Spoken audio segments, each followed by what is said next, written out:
Hello everyone, in this video I'm going to show you how to raise the ceiling in Geometry Dash. So first up is launch Geometry Dash and navigate to the Create section. From here you can open the level that you want to modify, or you can also create a new one. So the default ceiling height limits how high objects and players can go in your level. Next up is in the level editor, look for the settings or options button, so usually a gear icon.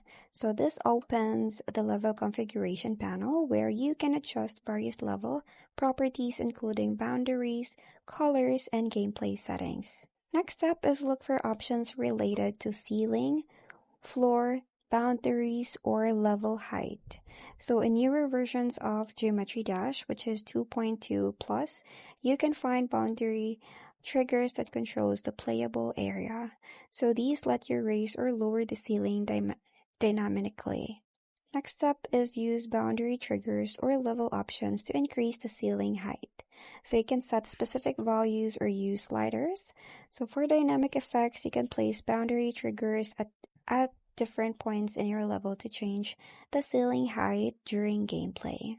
Lastly is press the play to test your level with the raised ceiling. So you can try flying with the ship or the UFO to make sure that you have enough vertical space.